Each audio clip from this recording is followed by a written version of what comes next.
Hello there. What is going on, everyone? Today we're going back to my top 5 for Star Wars Legion, and it's all about mercs today. Mercenaries. These are that latest addition to the game that can go in multiple factions, or no factions, or some but not others. Very cool addition to the game. It's kind of the way they brought what we thought was going to be called sub-factions into the game, and it's kind of how battle forces kind of came to grow. Mercenaries are those factions that don't really belong to one of the big four, being Rebels, Empire, Separatists, or Republic. It's those those Hut cartel and syndicate folks, and it's those actually we don't have Huts yet, but like maybe we will someday.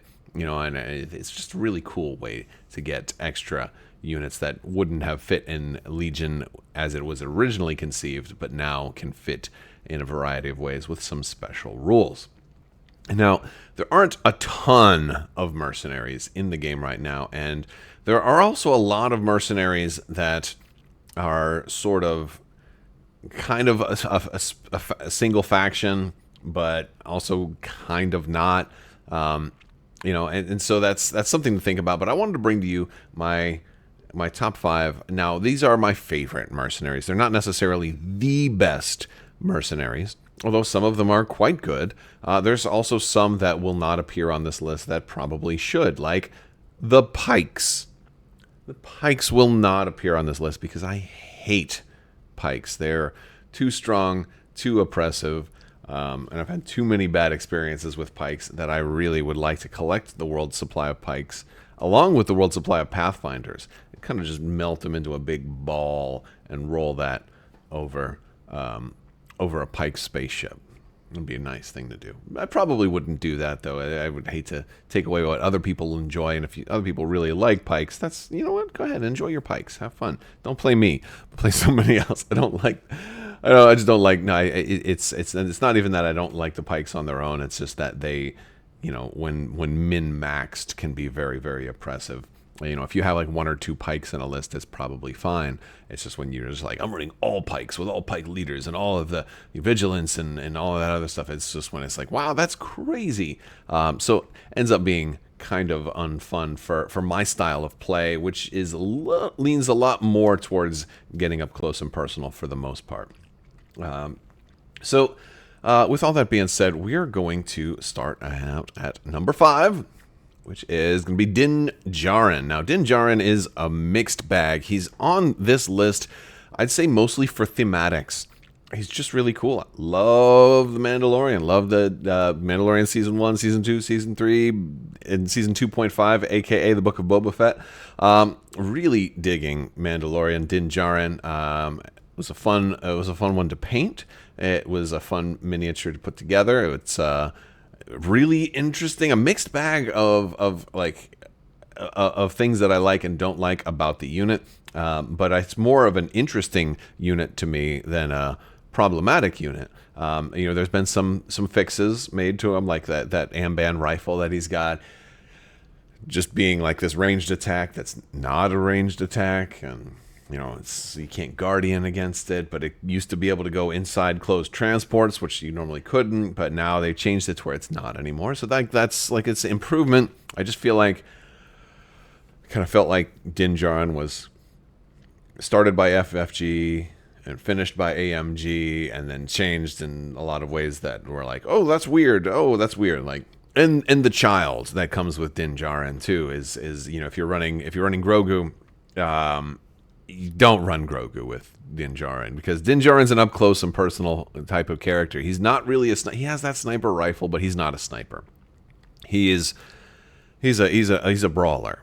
He wants to get close. He likes to melee. He can take the spear. He can melee really well. He can shoot pretty good at fairly close ranges. But he's also a bounty hunter. He wants to get up and close and personal. I like to play him up close and personal. I think if you do that, though, and you run Grogu, then you risk putting a victory point in your opponent's hands, and that's kind of a bad thing. So, like, I don't really suggest running Grogu with him. Don't really suggest running or not really crazy about the Amban rifle, although I recognize it's it's got some good value.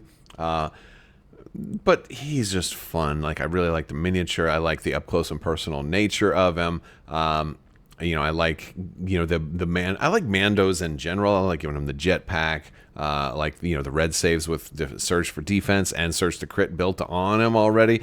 And he's a bounty hunter that can go in the rebels. Now, again, he is a merc. He can play in the Empire. He can play in the rebels, which is also pretty cool. I like the idea of having a bounty hunter available to the rebels, though. That is pretty cool. And really, like I said, the first thing I said was this about theme. I just like having Mando work with my rebels. I like seeing stuff from the newest Star Wars content, kind of mixing with like maybe some of the older Star Wars content, like having Han, Luke, and Leia or something like that, kind of on the tabletop, and being able to put Mando with them and kind of create those things. It's a beautiful thing. And it's fun to do. Speaking of beautiful things, I want to thank today's sponsor, Luxury Playstyle. Amazing full metal tokens you can use, compatible with Star Wars Legion. These really help bring out your table and your gameplay as you're playing. They are absolutely gorgeous, shiny, double-sided, and just spectacular table presence that these really bring you. If you want to head over to luxuryplaystyle.com, you can check these out yourself. You're going to save 15% by using code Crabbok VIP. You don't want to forget that code. People who use that code and spend $35 or more are going to get that free Crabbok token thrown in. It's got those lightsaber nunchucks on there. It's a very cool token, so you don't want to forget to use that code. It's also a great way to treat yourself or for gifts. And as it gets closer to holiday time, too, you want to get your orders in now so you have all of your gaming buddies' gifts ready to go. So head over to luxuryplaystyle.com. All right, moving on to number 4. It's going to be IG-11. I think, honestly, a much better source of a character to run Nanny Protocol and to take the child. Rather have IG-11. He's got long range attacks. He's not designed to be up close and personal. He can do range 3. He can do range 4. He can do range 4 with Gunslinger. Boom, boom. I'm going to stay back here. Boom, boom. I'm going to stay back here again. Much better way to run him. And if you do get close range, he's got a 4-dice melee attack. He's pretty cool. He also can go in the Rebels or the Empire, which is pretty cool, although you can only run that Nanny Protocol in the Rebels if you want to do that. But you can also run him as a bounty hunter, and then he gets this bounty programming, which really makes him very, very cool, especially with that range 4 attack. He can get suppressive. It's possible to make him extremely suppressive, putting out a lot of suppression, which suppression-based builds are interesting. Admittedly, they're not necessarily as super cool as they used to be. It used to be really fun trying to come up with like heavy suppression builds and trying to force your opponent to like run off the battlefield. I used to really love doing that. Can't do that anymore, and that's okay if it feels bad for your opponent. Sometimes that's the only way to kill certain units. I've had, especially like Sabine or other like Mandalorians, sometimes have such tight defense. If they're behind heavy cover or whatever, and have that Mandalorian Beskar armor, they're sometimes just like I'm never going to kill this guy unless I make them panic.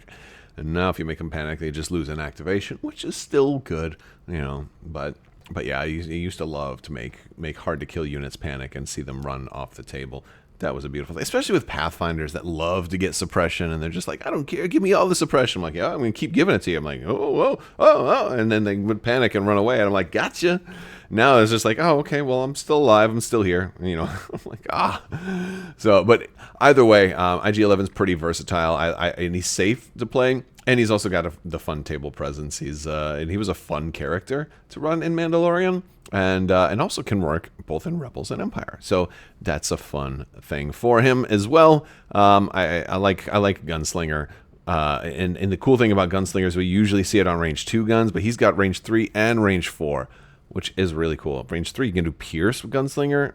Awesome. And then you just got the range 4, and he's really good with the bounty programming. Like he really is. And he could be a second, he could be a second bounty hunter for the Rebels. So you can do like a Rebel bounty hunting list, which is, if you want to mix him and Din Djarin. But alternatively, he makes a better nanny than Din Djarin. He cares more for the child. He's going to keep little Grogu out of harm's way, which gives IG-11 the advantage. Moving on to number 3. It's going to be the Mandalorian Super Commandos. These guys are the murkiest of all mercs. They don't go in any of the existing 4 factions. They only can be played in battle forces, which specifically allow them. And currently, that's only the Shadow Collective. Although, definitely holding out hope for a Mandalorian-only battle force at some point. I think that would be really, really cool. And I think we need to... I think there's a few more Mandalorians we need to get. A lot of folks from like Mando season 3. I'd love to see a Mandalorian specific battle force. I think that would be really fun and really groovy, and I just want to see how it works. I have a lot of thoughts and ideas on how to do that, but either way, I'd love to see it right now. Let me know in the comments section if you guys want to see a Mandalorian specific battle force.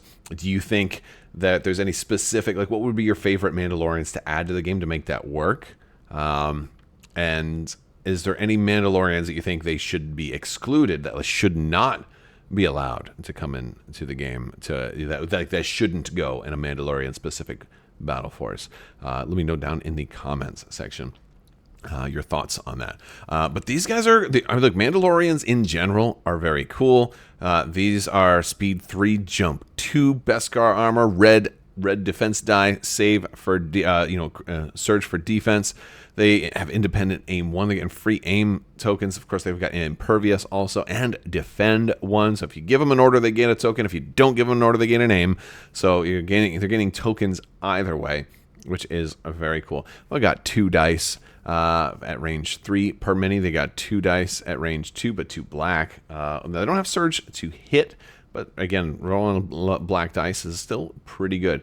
You can 3 in there. You got a lot of heavy weapon options for these. Got a lot of Mandalorian specific stuff, you just all kinds of cool Mandalorian things that you can do with these guys. And they're speed 3, so they're moving really, really fast. It's speed 3 and jump is so fun, and it really gives you a tremendous amount of flexibility on where you want to go, what you want to do with these guys. Do you want them to be objective hunters? Do you want these guys to fly over and take out that sniper strike team? Do you want them to move in and kind of engage the enemy commander before they can get off all their command cards? Do you want them to grab an objective and then use that speed to fly away and retreat to safety?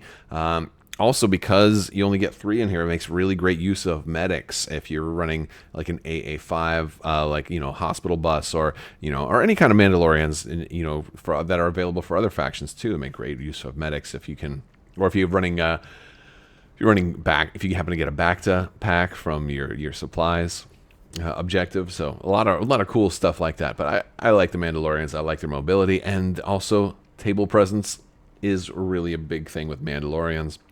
Mandalorian armor is very fun to paint. I really like the way my Mandalorians came out, and so I like being able to run them. Again, I like to take photos of my games. Legion, I think, is a very visual game. We create these beautiful landscapes and these beautiful battlefield reenactments sort of on our tabletops when we play these games, and it's awesome to have minis that look really cool too. And so I think any mini that you are really proud of is a great one to be able to run. Moving next, Maul at number 2. I was a big fan of Darth Maul for the Separatists, and of course, I'm a big fan of Lord Maul for the Shadow Collective. Another true merc that can't go in any of the other factions, but only can go in battle forces that specifically allow him. Now, in his case, of course, obviously, it's still only the Shadow Collective, but I would not be surprised to see a Dathomir battle force at some point that would allow this version of Maul, or either version of Maul. Would love to see this version of Maul show up, and this version of Maul be able to go into the Dathomir battle force and be joined by characters like Mother Talzin, and be joined by Asajj Ventress, who's already in the game now, but also see Savage Opress, or maybe Night Brothers, or Night Sisters, or zombies. I really think that Dathomir has really got a lot going on for an entire battle force. We got to see awesome warfare on Dathomir in the Clone Wars, and I think it'd be a shame not to take advantage of that, because that was definitely a Legion battle, So, great battlefield to sort of replicate, and I think Maul is a candidate to be able to go in that when that comes out. But either way, he's a super fun character. He's a little different than the Darth Maul version that we've seen before. For example, he starts with a wound, which is both a good and a bad thing. It's good because he's got he's got Juyo Mastery, so he's going to get a third action as long as he's wounded. So he gets to start the game with 3 actions. You don't have to play that one pip that's going to possibly give him a wound to try to get those 3 actions right away. So he starts off with great action economy. He also can equip the Darksaber. Now he's got Maul's lightsaber. It's good.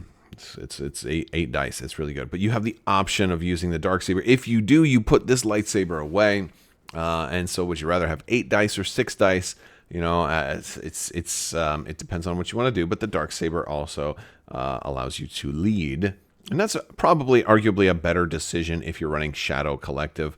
The Shadow Collective has a lot of expensive units. If you're running Maul, it's a decent idea to consider running him as commander and wielding the Darksaber, leading some Maul-Delorians, which are also expensive. And, it's pretty cool stuff. And it allows you to be a little efficient because then otherwise you'd have to run Gar Saxon or one of the generic commanders or something like that. But, he makes for a pretty good commander. He's got Allies of Convenience built in already, so he's not going to have a problem issuing orders to folks in the Shadow Collective, which you wouldn't expect him to have a problem with that. But yeah, and he also has access to 6 command cards as opposed to 3 for the other Maul. Now, because he came with 6 of his own that are restricted specifically to this version of Maul, as opposed, so he still can use Darth Maul's cards, but Darth Maul can't use his cards. So that's an interesting little tidbit. Not a big fan of that particular style of implementation, but I really wish it was just open for everybody. But that's that. It is the way it is. All right, we're moving on to number 1. Any guesses before you get to it? Any guesses? No. Pause the video. Type down your guess. Let's see if you get it right. Let me know. Ready? We're gonna do it in 5, 4, 3, 2, 1. My number 1 is Black Sun Enforcers. Black Sun Enforcers. I don't know how many of you guessed it right. All right, I got a lot of reasons why Black Sun are at the top of my list for mercs. First thing is, I loved Shadows of the Empire growing up. I remember reading that book and being introduced to Black Sun. It was treated as a very near canon. It was a near canon event. It was a major multimedia event. There was toys, comics, Halloween costumes. Like it was just promoted like crazy, almost like it was another Star Wars movie that was coming out. I half expect to hear talks that they had plans to make it into a movie or something at one point.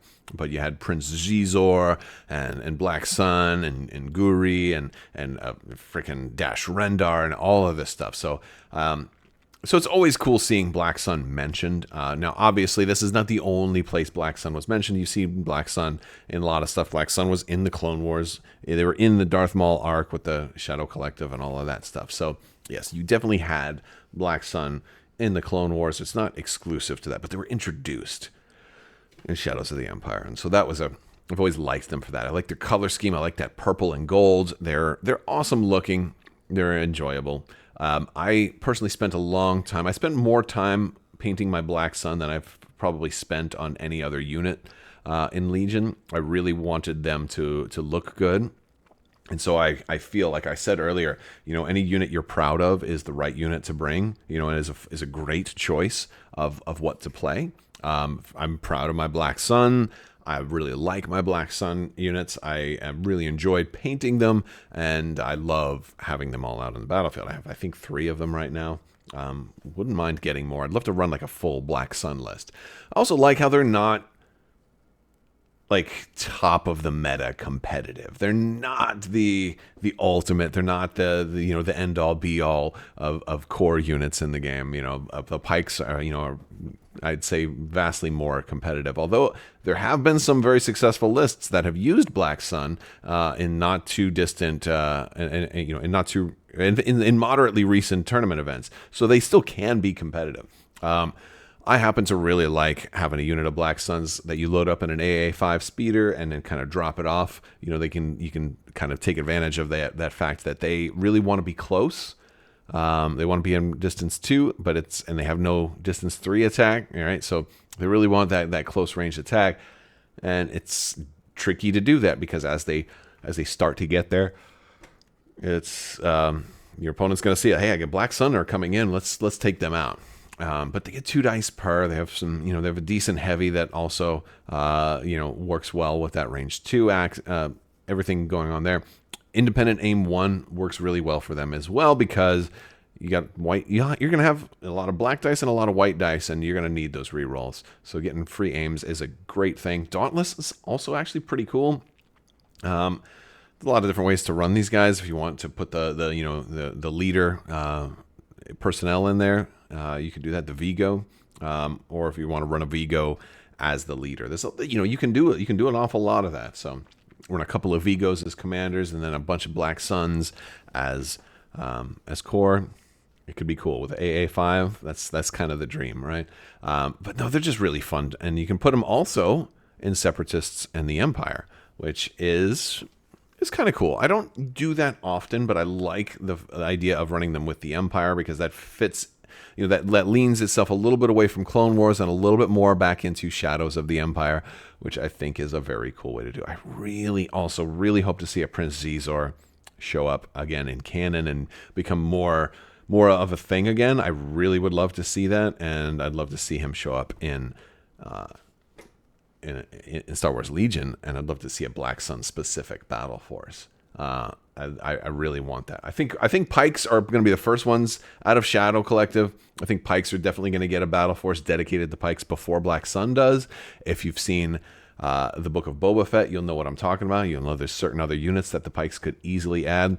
But I think the Black Sun need to have that happen too, because it would be wonderful, and I can't wait for it to happen. All right, guys, that is going to do it for our video. I want to thank you guys so much for hanging out with me today. Let me know some of your thoughts, and don't forget to head over to Crabbok.com and check out that free Legion AI system. If you're wanting to test out a build and play, but you don't have anybody to play against, you can play at home against an AI that I've created. It's available for free over on Crabbok.com. Also, hop on our Discord and share some of your thoughts. I will talk to you guys later. I want to thank you all so much for watching. Big thanks to my patrons. You guys are awesome. Thank you so much for your continued support. If you're interested in learning how to join the team, head over to the links in the description down below. May the Force be with you. Live long and prosper. Be excellent to each other and party on.